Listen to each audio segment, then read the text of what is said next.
Well, I opened the Quran, read the first page, then the second, and then very quickly, in the second surah, about 37 verses into the Quran, I came upon the story of mankind. Whoever authored this Quran clearly did not understand the real meaning of the story.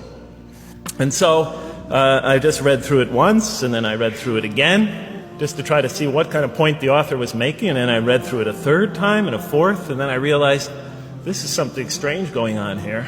I'm going to read this much more carefully. I'm going to need to go through this story line by line, verse by verse, because it's obvious that the author is trying to bring out another point, and I wasn't quite sure what it was, but definitely he packs a lot of meaning into almost every word. And I thought the writer at least seems to have a great measure of brilliance. So I came to the 30th verse of the second surah, Surah Al-Baqarah, and it began like this. It said, "Behold, your Lord said to the angels, I am going to place a vicegerent on earth." The Arabic word is khalifa. It means a representative or an emissary of mine. "I am going to place a vicegerent on earth."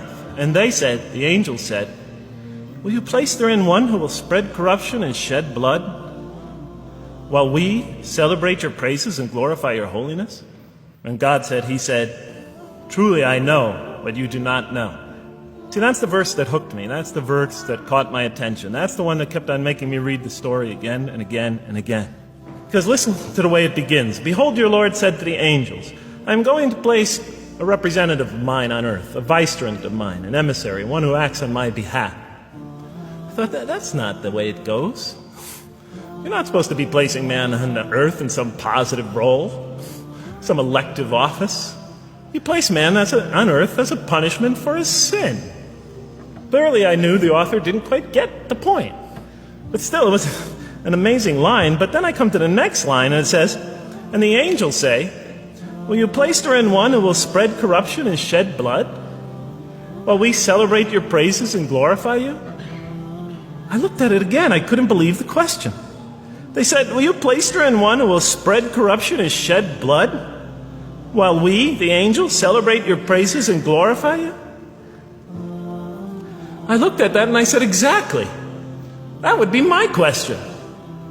Why would you create this being, supposedly for some positive role, when he's capable of doing tremendous wrongdoing? When he could spread corruption and shed much blood? Why would you create this violent and pernicious creature when you could create angels? As the angels clearly say, well, we, the angels, celebrate your praises and glorify you. They're asking one of the most fundamental questions in the entire history of religion. Why create you, man, this utterly fallible creature, this creature who could rebel against God's will, who could do such tremendous wrongdoing, who could wreak havoc like no other creature on earth, when you can make them angels? I looked at that question and said, that's my question. I'm not even a single verse into the story of mankind, and there before me I see my question. That whole question, everything that I ever thought, everything that I ever experienced, everything that I ever knew was in that question. Was it if the author took my life and wanted to pick out exactly the right question to humiliate me, to provoke me, to anger me? Why create man, this most destructive and violent creature, when you could make them angels? And then look at the answer. And he said, God said, "Truly I know what you do not know." You know, in modern parlance, we would say, I know exactly what I'm doing. I read that and said, what? You know what you do not know? You know exactly what you're doing? Well, please inform me. Tell me what you're doing. Because, I'm 28 years old and I haven't figured out it yet. And I have a lot of issues that I'm still dealing with that's connected to this question. You can't just get off that easy. You can't just tell me you know exactly what you're doing. Not after what I've been through. Not after you made me this way. And then I realized, of course, I was arguing with a God I didn't even believe in. So we turn to the next verse. Well, it turns out that the Quran just doesn't dismiss the question. It starts to answer it a little bit. And in the next verse it says, "And he taught Adam," God taught Adam, "the names of all things. And then he placed them before the angels and said, Tell me their names if you are right.